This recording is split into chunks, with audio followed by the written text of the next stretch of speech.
Giyoorgisee ati kan nu gaabaate waa'ee Kiristoosii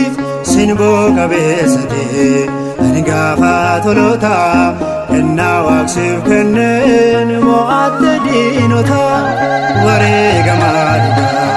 qulqulluu Giyoorgisee ati kan nu gaabaate waa'ee Kiristoosii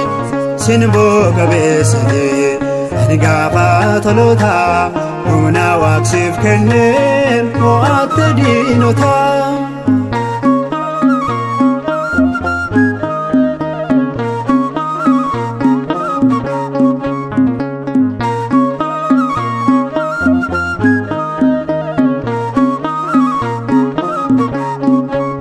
Fedhii biyya lafaa hundumaa tuffatti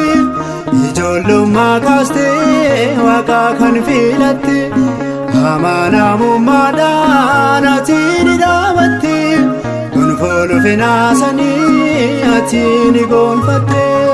wareegamaa dhugaa qulqulluu Giyoorgisee ati kan nu gaabaate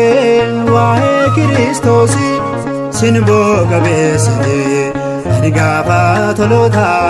humna waaqsiif kenneen mo'atte diinota.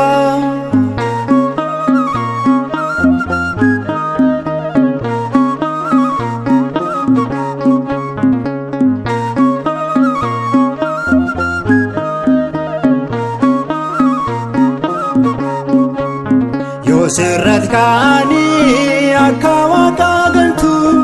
atoof murteessaadha kaayyoo kan keeni gantu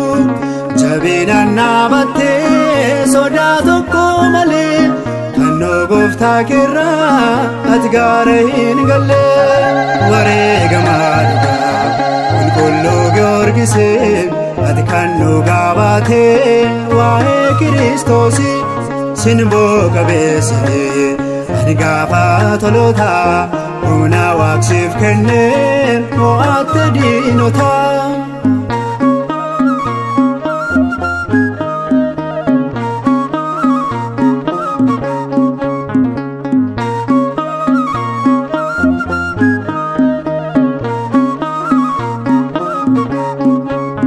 Yoomuu hin sodaanne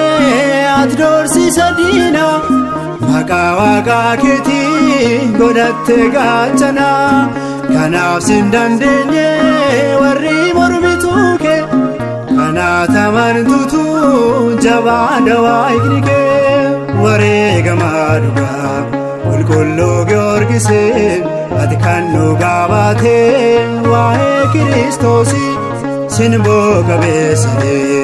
ani gaafa toloota humna waaqsiif kenneen mo'atte diinota.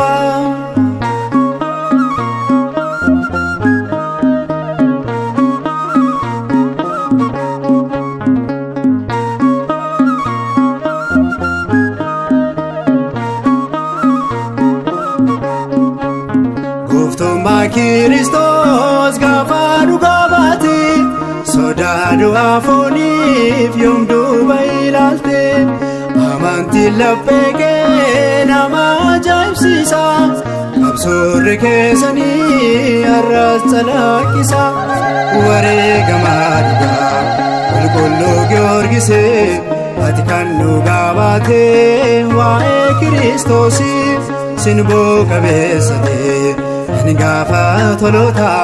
kennaa waaqsiif kenneen mo'atte diinota wareegamaa dhugaa qulqulluu Giyoorgisee ati kan nu gaabaate waa'ee Kiristoosii sinboo qabeessa ta'e ani gaafa toloota humna waaqsiif kenneen mo'atte diinota.